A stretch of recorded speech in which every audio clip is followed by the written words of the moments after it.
Dear student, in this video we shall learn a new step model verb change. Modal verbs को बदलना हम सीखेंगे। कैसे reported speech में जब मॉडल वर्ब्स लगा होता है तो हम उसको बदल देते हैं, उसको चेंज कर देते हैं इनडायरेक्ट बनाते समय। As if modal verbs will, shall, can, may, etc. are used in reported speech, they will be changed the following way. हम इसको निम्न प्रकार बदलते हैं। will को would में, shall को should में, can को could में, may को might में चेंज कर देते हैं, बदल देते हैं। Example, he said I can cross the river, direct speech. he said that he could, can change into could. He said that he could cross the river, indirect speech. यहाँ देखें can को could में बदल दिया गया है। My father said to me, you will not eat this fruit. My father told me that I should not eat that fruit. You change into I, इसको pronoun को आई में change कर दिया according to the object of the subject me. Will को would में बदलना था लेकिन शुड में बदला, इसलिए कि यदि सब्जेक्ट आई और वी हो जाता है तो विल को शुड में हम लिखते हैं। यह हमने ध्यान देना है कि यदि सब्जेक्ट रिपोर्टेड स्पीच का सब्जेक्ट आई और वी इन केस होता है तो विल को शुड में लिखा जाता है, अदरवाइज उड ही लिखते हैं। तो यहाँ पर आई हो गया है सब्जेक्ट, इसलिए शुड लिखा गया है। I should not eat the fruit, indirect speech. तीसरे एग्जाम्पल को देखते हैं। He said Hira will not go to his village, direct speech. He said that Hira would, will को वुड में बदल दिया है, will change into would. Hira would not go to his village, indirect speech. For example, he said to me, I shall not go to Varanasi, indirect speech. Shall यहाँ पर use है, shall को would में बदल गया है क्योंकि यहाँ पर सब्जेक्ट I नहीं है बल्कि he है। He told me that. In case यहाँ पर यदि I होता तो should होता, लेकिन यहाँ पे सब्जेक्ट he हो गया है, इसलिए shall को would में चेंज किया गया है।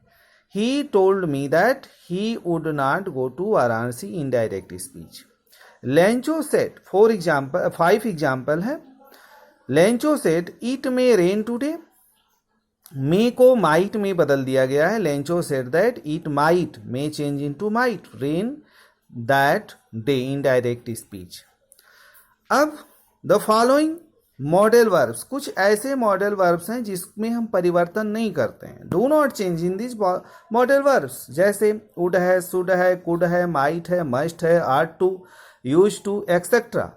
इसमें हम कोई परिवर्तन नहीं करते, हम वैसे ही लिख देते हैं। जैसे Ram said you should go to school, direct speech. Ram said that he should go to school. Should is here, no change, indirect speech. He said to me, everyone ought to obey his elders. He told me that everyone ought to obey his elders. Ought to is here, no change. He said I could solve this problem. He said that he could is here, no change. Indirect में भी हम वही देखते हैं। He said that he could solve that problem. अब यहाँ पर कभी कभी must change into had, must modal verb है। नोट में हम देखेंगे must change into had to or would have to in the case of moral obligation. जब नैतिक बाध्यता की बात होती है तो कभी कभी हम मस्ट को किसमें, had to or would have to में चेंज कर देते हैं। और जैसे we do not change in need not और डेयर नॉट लगा होता है तो हम अक्सर बदलते नहीं हैं, but we can change into, लेकिन हम यदि चाहें तो बदल सकते हैं। किसमें इसको, वुड नॉट हैव टू और डिड नॉट हैव टू में चेंज कर सकते हैं। Example, Ram said I must read this chapter to pass examination. I must read this chapter to pass the examination. Ravi said that he had to means must को had to में हम change कर सकते हैं. Moral obligation यहाँ पे दिखलाई दे रहा है. Read that chapter to pass the examination. Prabha said I need not go to office on Sundays. Prabha said that she would not. Need को हम would में बदल सकते हैं. Would have to में. Would not have to go office on Sundays. हम third rule में देखते हैं. We do not change the tense of reported tense on following condition. हम कुछ जब फॉलोइंग कंडीशन है, कुछ ऐसे कंडीशन आते हैं कि जब रिपोर्टेड स्पीच का टेंस को रिपोर्टेड स्पीच जो होता है उसके टेंस में परिवर्तन नहीं करते हैं. जब यूनिवर्सल ट्रूथ होता है, सम होता है, हिस्टोरिकल प्लेस होता है, इवेंट्स, रिडल्स, हैबिचुअल एक्शन, ये सब जब रिपोर्टेड स्पीच में होता है तो हम उसके टेंस में परिवर्तन नहीं करते हैं. No change. The teacher said, example को देखेंगे. The teacher said 2 and 2 make 4. ये सम है, डायरेक्ट स्पीच है.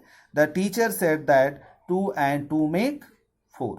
यहाँ पर मेक में कोई परिवर्तन नहीं है.